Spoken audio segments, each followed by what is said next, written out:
Chapter 7 The Piper at the Gates of Dawn. The willow wren was twittering his thin little song, hidden himself in the dark selvage of the river bank.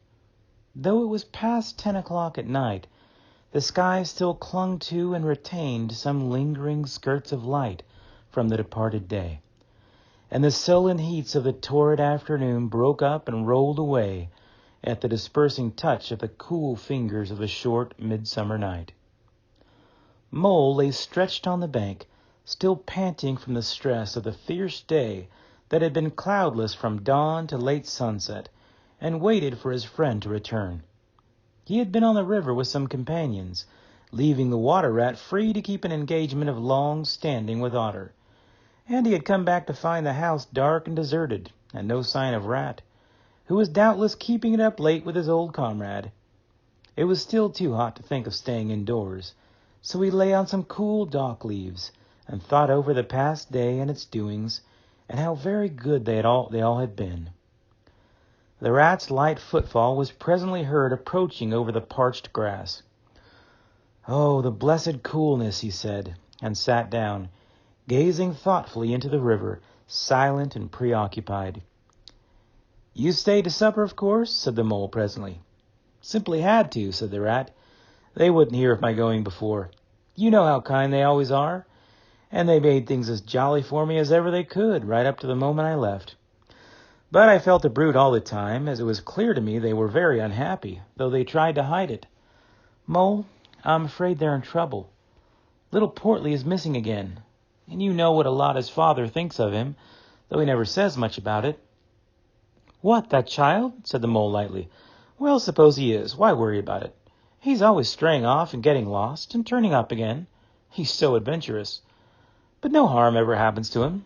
Everybody hereabouts knows him and likes him, just as they do old Otter, and you may be sure some animal or other will come across him and bring him back again all right.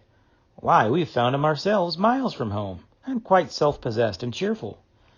"Yes, but this time it's more serious," said the rat gravely. "He's been missing for some days now, and the otters have hunted everywhere, high and low, without finding the slightest trace. And they've asked every animal, too, for miles around, and no one knows anything about him. Otter's evidently more anxious than he'll admit. I got out of him that young Portly hasn't learned to swim very well yet, and I can see he's thinking of the where. There's a lot of water coming down still, considering the time of the year, and the place always had a fascination for the child. And then there are, well, traps and things, you know. Otter's not the fellow to be nervous about any son of his before it's time. And now he is nervous. When I left, he came out with me, said he wanted some air, and talked about stretching his legs. But I could see it wasn't that, so I drew him out and pumped him and got it all from him at last. He was going to spend the night watching by the ford. You know the place where the old ford used to be, in bygone days before they built the bridge?" "I know it well," said the mole. "But why should Otter choose to watch there?" "Well, it seems that it was there he gave Portly his first swimming lesson," continued the rat, "from that shallow, gravelly spit near the bank. And it was there he used to teach him fishing, and there young Portly caught his first fish, of which he was so very proud. The child loved the spot, and Otter thinks that if he came wandering back from wherever he is, if he is anywhere by this time, poor little chap, he might make for the ford he was so fond of. Or if he came across it, he'd remember it well and stop there and play perhaps. So Otter goes there every night and watches. On the chance, you know, just on the chance." They were silent for a time, both thinking of the same thing, the lonely, heart-sore animal, crouched by the ford, watching and waiting, the long night through, on the chance. "Well, well," said the rat presently, "I suppose we ought to be thinking about turning in." But he never offered to move. "Rat," said the mole, "I simply can't go and turn in and go to sleep and do nothing, even though there doesn't seem to be anything to be done. We'll get the boat out and paddle upstream. The moon will be up in an hour or so, and then we will search as well as we can. Anyhow, it will be better than going to bed and doing nothing." "Just what I was thinking myself," said the rat. "It's not the sort of night for bed, anyhow, and daybreak is not so very far off, and then we may pick up some news of him from early risers as we go along." They got the boat out, and the rat took the sculls, paddling with caution. Out in midstream there was a clear, narrow track that faintly reflected the sky. But wherever shadows fell on the water from bank, bush, or tree, they were as solid to all appearance as the banks themselves, and the mole had to steer with judgment accordingly. Dark and deserted as it was, the night was full of small noises, song and chatter and rustling, telling of the busy little population who were up and about, plying their trades and vocations through the night, till sunshine should fall on them at last, and send them off to their well-earned repose. The water's own noises, too, were more apparent than by day, its gurglings and cloops more unexpected and near at hand. And constantly they started at what seemed a sudden clear call from an actual articulate voice. The line of the horizon was clear and hard against the sky, and in one particular quarter it showed black against a silvery climbing phosphorescence that grew and grew. At last, over the rim of the waiting earth, the moon lifted with slow majesty, till it swung clear of the horizon and rode off, free of moorings.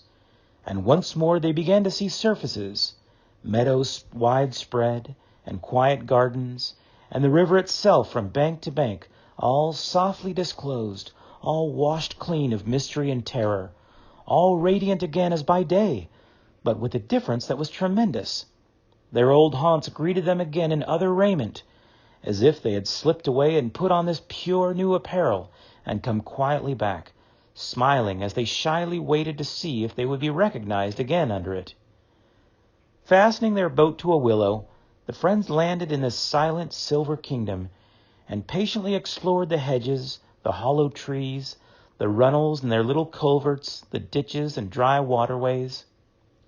Embarking again and crossing over, they worked their way up the stream in this manner, while the moon, serene and detached in a cloudless sky, did what she could, though so far off, to help them in their quest, till her hour came and she sank earthwards reluctantly and left them, and mystery once more held field and river. Then a change began slowly to declare itself. The horizon became clearer, field and tree came more into sight, and somehow with a different look. The mystery began to drop away from them. A bird piped suddenly and was still, and a light breeze sprang up and set the reeds and bulrushes rustling. Rat, who was in the stern of the boat, while Mole sculled, sat up suddenly and listened with a passionate intentness. Mole, who with gentle strokes was just keeping the boat moving, while he scanned the banks with care, looked at him with curiosity. "It's gone," sighed the rat, sinking back in his seat again. "So beautiful and strange and new.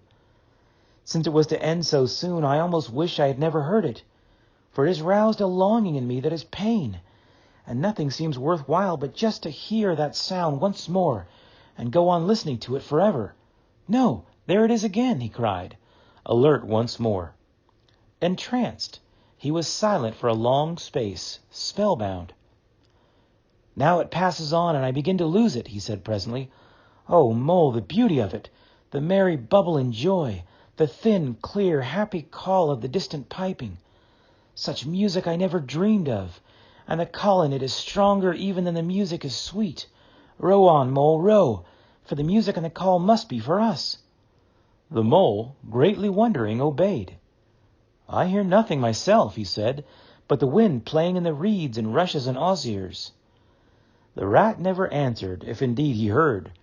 Rapt, transported, trembling, he was possessed in all his senses by this new divine thing that caught up his helpless soul and swung and dandled it, a powerless but happy infant, in a strong, sustaining grasp. In silence Mole rowed steadily, and soon they came to a point where the river divided, a long backwater branching off to one side. With a slight movement of his head, Rat, who had long dropped the rudder lines, directed the rower to take the backwater. The creeping tide of light gained and gained, and now they could see the color of the flowers that gemmed the water's edge. "Clearer and nearer still!" cried the rat joyously. "Now you must surely hear it. Ah, at last I see you do." Breathless and transfixed, the Mole stopped rowing, as the liquid run of that glad piping broke on him like a wave, caught him up, and possessed him utterly. He saw the tears on his comrade's cheeks, and bowed his head and understood. For a space they hung there, brushed by the purple loosestrife that fringed the bank. Then the clear, imperious summons that marched hand in hand with the intoxicating melody imposed its will on Mole, and mechanically he bent to his oars again. And the light grew steadily stronger, but no birds sang as they were wont to do at the approach of dawn. And but for the heavenly music, all was marvelously still. On either side of them, as they glided onwards, the rich meadow grass seemed that morning of a freshness and a greenness unsurpassable. Never had they noticed the roses so vivid, the willow herbs so riotous, the meadow sweet so odorous and pervading. Then the murmur of the approaching weir began to hold the air, and they felt a consciousness that they were nearing the end, whatever it might be, that surely awaited their expedition. A wide half-circle of foam and glinting lights and shining shoulders of green water, the great weir closed the backwater from bank to bank, troubled all the quiet surface with twirling eddies and floating foam streaks, and deadened all other sounds with its solemn and soothing rumble. In midmost of the stream, embraced in the weir's shimmering arm-spread, a small island lay anchored, fringed close with willow and silver birch and alder. Reserved, shy, but full of significance, it hid whatever it might hold behind a veil, keeping it till the hour should come, and, with the hour, those who were called and chosen. Slowly, but with no doubt or hesitation whatever, and in something of a solemn expectancy, the two animals passed through the broken, tumultuous water, and moored their boat at the flowery margin of the island. In silence they landed, and pushed through the blossom and scented herbage and undergrowth that led up to the level ground, till they stood on a little lawn of a marvelous green, set round with nature's own orchard trees, crabapple, wild cherry, and sloe. "This is the place of my song dream, the place the music played to me," whispered the rat, as if in a trance. "Here, in this holy place, here if anywhere, surely we shall find him." Then suddenly the mole felt a great awe fall upon him, an awe that turned his muscles to water, bowed his head, and rooted his feet to the ground. It was no panic terror. Indeed, he felt wonderfully at peace and happy. But it was an awe that smote and held him, and, without seeing, he knew it could only mean that some august presence was very, very near.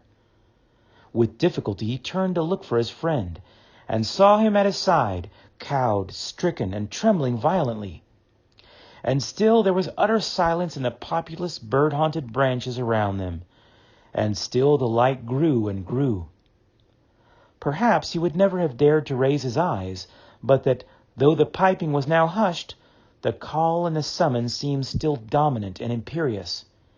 He might not refuse were death himself waiting to strike him instantly, once he had looked with mortal eye on things rightly kept hidden. Trembling he obeyed, and raised his humble head.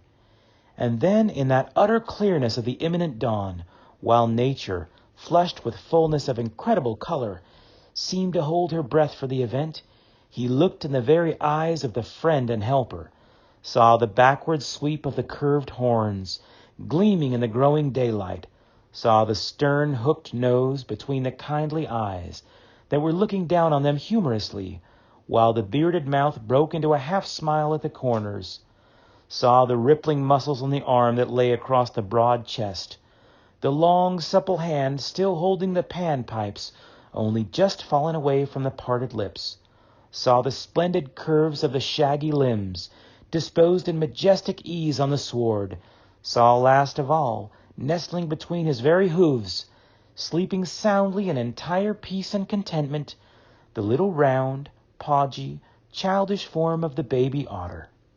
All this he saw, for one moment breathless and intense, vivid on the morning sky, and still as he looked he lived, and still as he lived he wondered.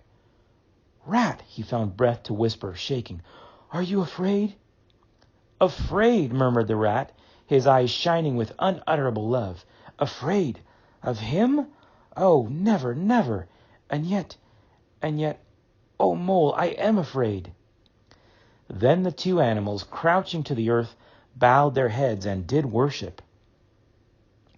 Sudden and magnificent, the sun's broad golden disk showed itself over the horizon facing them, and the first rays, shooting across the level water meadows, took the animals full in the eyes and dazzled them. When they were able to look once more, the vision had vanished, and the air was full of the carol of birds that hailed the dawn.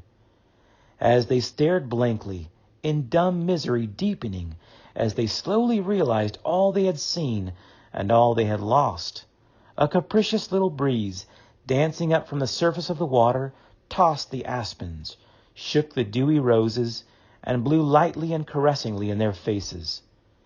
And with its soft touch came instant oblivion. For this is the last best gift that the kindly demigod is careful to bestow on those to whom he has revealed himself in their helping, the gift of forgetfulness. Lest the awful remembrance should remain and grow, and overshadow mirth and pleasure, and the great haunting memory should spoil all the afterlives of little animals helped out of difficulties, in order that they should be happy and light-hearted as before. Mole rubbed his eyes and stared at Rat, who was looking about him in a puzzled sort of way. "I beg your pardon. What did you say, Rat?" he asked.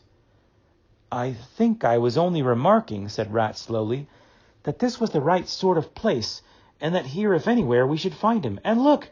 Why, there he is, the little fellow!" And with a cry of delight, he ran towards the slumbering Portly.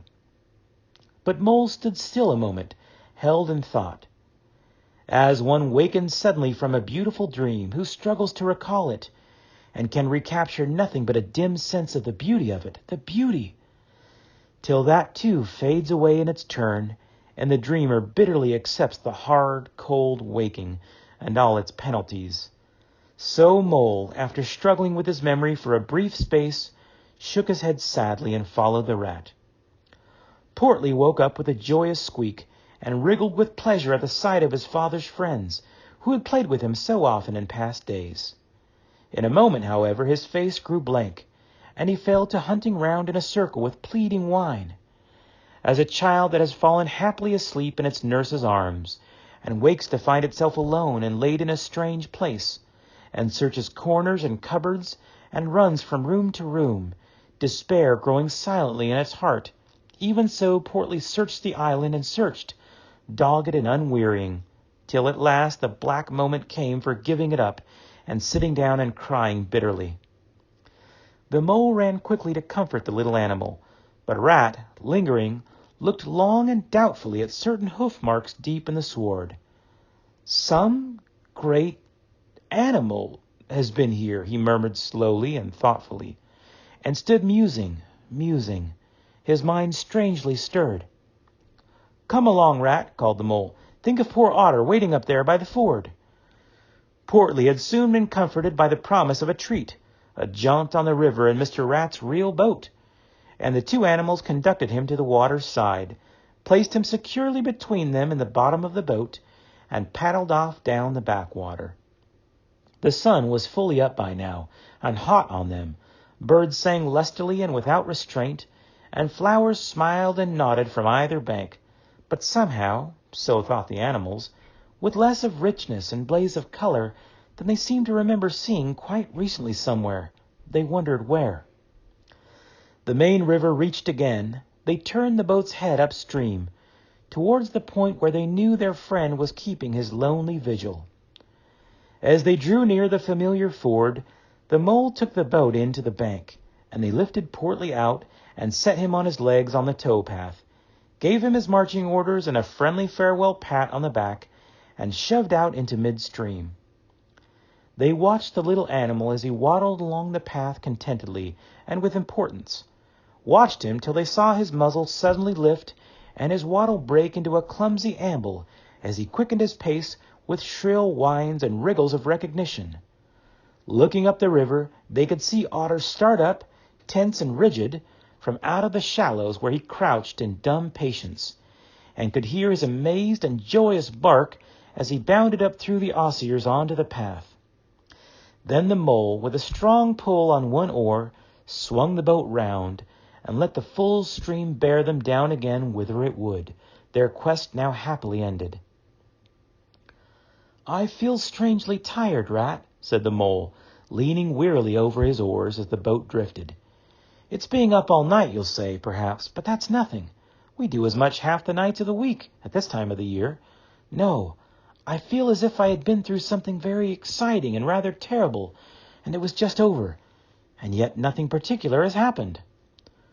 "Or something very surprising and splendid and beautiful," murmured the rat, leaning back and closing his eyes. "I feel just as you do, Mole, simply dead tired, though not body tired. It's lucky we've got the stream with us to take us home. Isn't it jolly to feel the sun again, soaking into one's bones? And hark to the wind playing in the reeds." "It's like music, far-away music," said the mole, nodding drowsily. "So I was thinking," murmured the rat, dreamful and languid. "Dance music, the lilting sort that runs on without a stop, but with words in it too. It passes into words and out of them again. I catch them at intervals. Then it is dance music once more, and then nothing but the reeds' soft, thin whispering."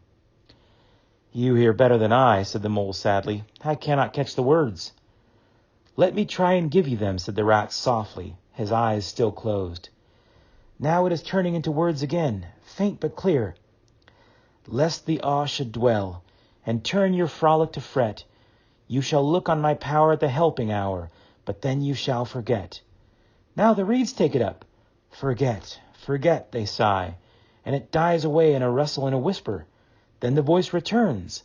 Lest limbs be reddened and rent, I spring the trap that is set. As I loose the snare, you may glimpse me there, for surely you shall forget.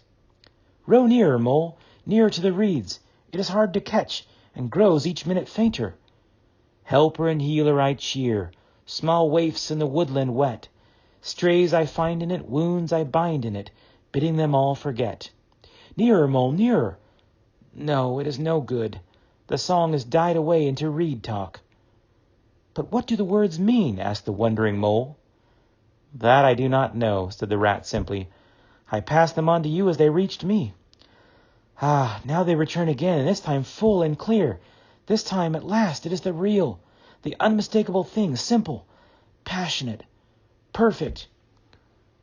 "Well, let's have it then," said the mole, after he had waited patiently for a few minutes, half dozing in the hot sun. But no answer came. He looked and understood the silence. With a smile of much happiness on his face, and something of a listening look still lingering there, the weary rat was fast asleep.